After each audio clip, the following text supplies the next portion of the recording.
শুধু দর্শক বন্ধু, আপনারা দেখছেন একে নিউজ বাংলা। এই মুহূর্তে উপস্থিত রয়েছে কলকাতা হাইকোর্টে। আরজিকর কাণ্ডে বিস্ফোরক কামধনী নির্যাতিতার ভাই। তিনি বলছেন যে মুখ্যমন্ত্রী আমাদের বাড়িতে গিয়ে আমাদের যেমন ভাবে টুপি পরে এসেছিল ঠিক একই কেস করছেন রাজ্যের মুখ্যমন্ত্রী। এই আরজিকর কাণ্ডে মারা গেছে, ধর্ষণ করে যাকে মেরে দিয়েছে তার বাড়িতে গিয়ে ঠিক একই কথা বলছেন রাজ্যের মুখ্যমন্ত্রী। তিনি আবেদন করলেন যে এই আরজিকর কাণ্ডের যে ফ্যামিলি, যার বাবা মাকে উনি বললেন যে এই মুখ্যমন্ত্রী ফাঁদে পা দেবেন না। মুখ্যমন্ত্রী বলে এক, করে এক। এই মুখ্যমন্ত্রী যতদিন না যাবে এই রাজ্য থেকে, তৃণমূল সরকার যতদিন না যাবে, এই রাজ্যের মানুষ একটু জাস্টিস পাবে না, একটু বিচার পাবে না। অপরাধ গঠিত হচ্ছে কিন্তু কারোর বিচার পাচ্ছে না। কারণটা কি?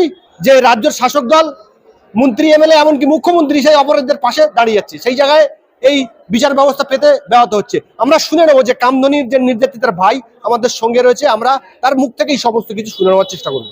দেখুন, এটা এই যে ঘটনাটা ঘটেছে আরজিকরে যে দিদিটার উপরে, খুবই লজ্জাজনক ঘটনা।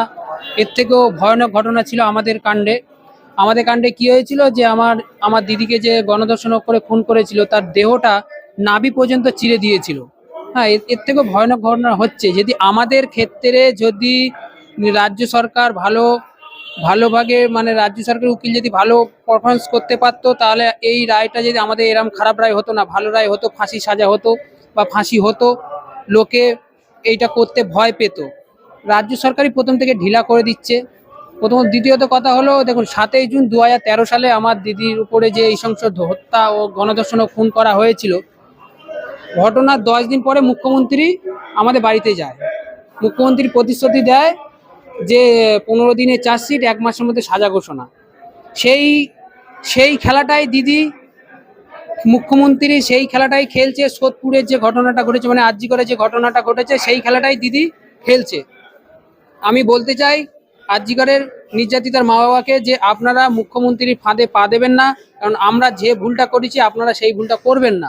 কারণ মুখ্যমন্ত্রী আমাদের বলেছিল যে এদের 15 দিনের চার্জশিট এবং 1 মাসের মধ্যে সাজা ঘোষণা। তাড়াতাড়ি করতে গিয়ে সিআইডি কি করেছে, ফরেন্সিক রিপোর্ট, মেডিকেল রিপোর্ট, চার্জশিটে সমস্ত কিছুতে একজনের নাম দিয়েছে। যে সেম ঘটনায় ওনাদের ক্ষেত্রে করছে, একজনকে নাম দিয়েছে। তাই আমরা বলতে চাই যে মুখ্যমন্ত্রীর ফাঁদে যেন না পা দেয়। মুখ্যমন্ত্রী যে খেলাটা আমাদের সাথে খেলেছে, সেই খেলাটা ওনাদের সাথে খেলতে চাইছে। আমরা চাই ওই ভুলটা যেন ওনারা না করুন। কামধনী যে ঘটনাটা আপনার দিদির সঙ্গে যেটা ঘটেছে, আপনারা সিবিআই তদন্ত চেয়েছিলেন কিন্তু দেয়নি। আমরা দ্বিতীয়বার মুখ্যমন্ত্রীর কাছে, তখন আমরা যখন আন্দোলন করছিলাম, আমরা বলেছি সিআইডি চাই না, আমরা সিবিআই চাই। তখন মুখ্যমন্ত্রী কেন সিবিআই দেয়নি, এখন কেন সিবিআই দিচ্ছে এই ঘটনায়? তাহলে মুখ্যমন্ত্রী এটা বলুক যে আমার রাজ্যের সিআইডি, আমার রাজ্যের পুলিশ ব্যর্থ, তাই কারণে আমি সিবিআই দিচ্ছি। একটা কেস কখন সিবিআই হাতে যায়? যখন এই রাজ্যের সিআইডি এবং এই রাজ্যের পুলিশ সেইটা করতে পারে না, তখনই সেই কেসটা সিবিআই হাতে যায়। মুখ্যমন্ত্রী বলে দিক আমাদের রাজ্য সরকারের পুলিশ এবং সিআইডি ব্যর্থ। কামধনী আপনার দিদির কাণ্ড, আনিস খান ধোলাথানে কিছুদিন আগে একটা ছেলেকে, নিরীহ ছেলেকে পিটিয়ে মেরেছে। দেখুন, আনিস খানের যে ঘটনাটা ঘটেছিল, এটাও কিন্তু একটা পুলিশই ঘটিয়েছিল। আনিস খানের বাবা দিগত অনেক কবার বলেছে যে আমি সিবিআই চাই। মুখ্যমন্ত্রী তখন সিবিআই তদন্ত দেয়নি, কারণ তখন আন্দোলনটা খুব ছোট করে দেখা হয়েছিল। আর এখন সিবিআই তদন্ত দিচ্ছে, কারণ এখন আন্দোলনটা খুব বড় হয়ে গেছে। আর আপনারা বুঝতেই পারছেন বাংলাদেশে যেটা হয়েছে, দিদি চাইছে যদি আমার এই রাজ্যে হয়ে যায়, দিদি ভয়তেই ওই জন্যই বলছে আমি এই কেস সিবিআই হাতে দিতে চাই। দিদির যে যারা আসামি ছিল, যারা ভিকটিম ছিল, তারা কেউ ফাঁসি ছাড়া দেয়নি। তাদের এই হাইকোর্ট থেকে মোটামুটি যাবজ্জীবন, কারো কারো ছেড়েও দিয়েছে। দেখুন, প্রথমে ব্যানসাল কোর্টে বিচার হয়, 9 জন আসামি ছিল, তার মধ্যে জেলের মধ্যে একজনা মারা যায়, থাকে 8 জন। লোয়ার কোর্ট থেকে 2 জনকে ছেড়ে দেয়, হাইকোর্ট থেকে এসে 4 জনকে ছেড়ে দেয়। আবার এখন কেসটা সুপ্রিম কোর্টে আছে। দেখুন, একটা ফাঁসির আসামি কি করে বেকসুর খালাস পায়?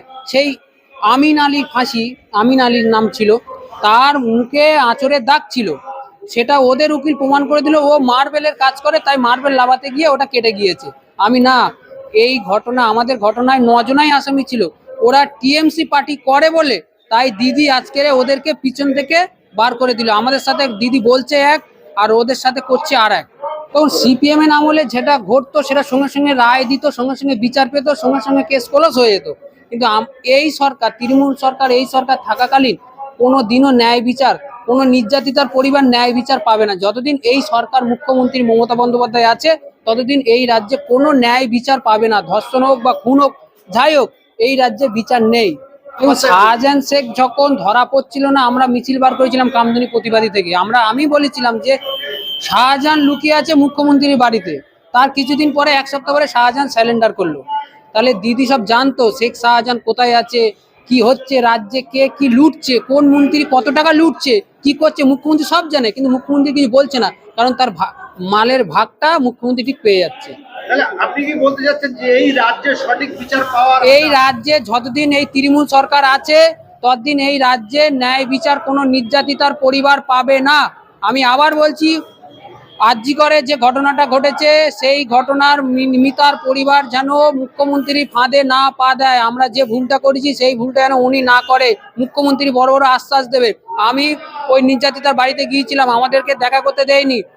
দেখা করতে দেবে কি করে? আমরা ঢোকার মুখেই দেখি ওখানে কাউন্সিলর আর মেয়র দেখি ওদের বাড়ি বসে রয়েছে, আমাদের দেখা করতে দেয়নি। কিন্তু ওদের দেখা করতে দিচ্ছে, আমাদের দেখা করতে দিচ্ছে না। তার মানে বোঝা গেছে যে মুখ্যমন্ত্রী প্রথম থেকেই ওদের পিছনে তেল লাগানো শুরু করে দিয়েছে। এই রাজ্যে যতগুলো অসামাজিক কর্মকাণ্ড ঘটে, আমরা বলছি না যে মুখ্যমন্ত্রী বলে দিচ্ছে কি কোনো এমএলএ মন্ত্রীরা বলে দিচ্ছে, কিন্তু ঘটছে। যারা ক্ষমতা রয়েছে তাদের কাজ কি, যে জুডিশিয়ালকে ব্যবহার করে আইনত তাদের শাস্তি দেওয়া। সেই জায়গায় রাজ্যের যারা শাসক দলে রয়েছে তারা পাশে দাঁড়িয়ে যাচ্ছে। এই জায়গাটায় কেমন ভাবে দেখছেন?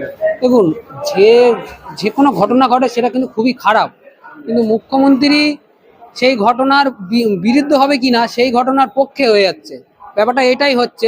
আমাদের ঘটনাটা ঘটেছিল আনসার আলী তার সহকর্মী। আনসার আলী কে ছিল? প্রধানের ভাইপো।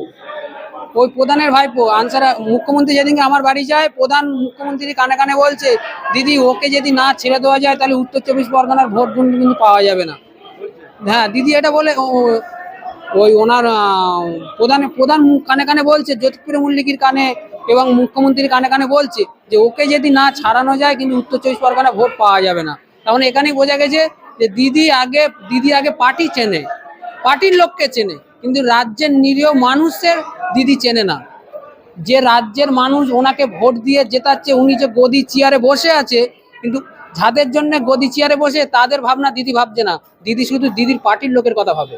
জ্যোতিপ্রিয় মল্লিক ইতিমধ্যে গ্রেফতার হয়েছে, জেলে রয়েছে। ওনার বিরুদ্ধে একের পর এক ঝুলি থেকে বিড়াল বেরিয়ে আসছে। এই জ্যোতিপ্রিয় মল্লিক আপনাদের পিছনে তো বেশ ভালোভাবেই। হ্যাঁ, আমাদের পিছনে জ্যোতিপ্রিয় মল্লিক ছিল। মুখ্যমন্ত্রী বলেছিল এদের কোনো অসুবিধা হলে তোর কাছে গেলে তুই সেই ব্যাপারটা দেখবি। আমাদের যখন হাইকোর্টে 14টা পিপি চেঞ্জ হয়ে যায়, আমরা জ্যোতিপ্রিয় মল্লিকের কাছে একবার না একাধিকবার গিয়েছি যে দাদা আমাদের উকিল চেঞ্জ হয়েছে, ভালো উকিল দিন। জ্যোতিপ্রিয় মল্লিক ঠিক আছে আমি দেখছি, সেই দেখাটাই শেষ, আর দেখছি না। একদম থার্ড ক্লাস উকিল আমাদের এই হাইকোর্টে দিয়েছে, তার জন্য এই রায়টা পেয়েছি। কিন্তু যে উকিলগুলো হাইকোর্টে লড়েছে সেই উকিলগুলো ঘুষ খেয়েছে। আমি সেটাও টিভি চ্যানেলে বলেছি, আবার বলছি, যে 3টে উকিল হাইকোর্টে লড়েছিল সরকারির হয়ে, সেই 3টে উকিল ঘুষ খেয়েছে। তাই পরিপ্রেক্ষিতে আমরা আজকে এই রায়টা পেয়েছি। কামদুনি যে টুম্পা কয়াল, মৌসুমী কয়াল, যিনি প্রতিবাদী এবং আপনার দিদির, কেউ প্রতিবাদ করতে গেলেই তাকে মাওবাদী বলে দেয়। মুখ্যমন্ত্রী আমাদের মৌসুমীদি টুম্পাদি প্রতিবাদ করতে গিয়েছিল বলেই তাদেরকে বলেছিল ওরা মাওবাদী, ওদের সিপিএম, এইসবগুলো নিয়ে রাজনীতি করতে লজ্জা করে না। রাজনীতি করছে মুখ্যমন্ত্রী, কারণ ওনার পার্টির ছেলেরাই আমাদের এই ঘটনাটা ঘটিয়েছে। তাই জন্য ওরা আজকে বাইরে ঘুরে বেড়াচ্ছে। অভিষেক বন্দ্যোপাধ্যায় কি বলছে যে 7 দিনের মধ্যে তদন্ত করে ওদের ইনকাউন্টার করে মারা দরকার, কিন্তু আমাদের আসামিগুলো আজকে 7 মাস হলো বাইরে ঘুরে বেড়াচ্ছে।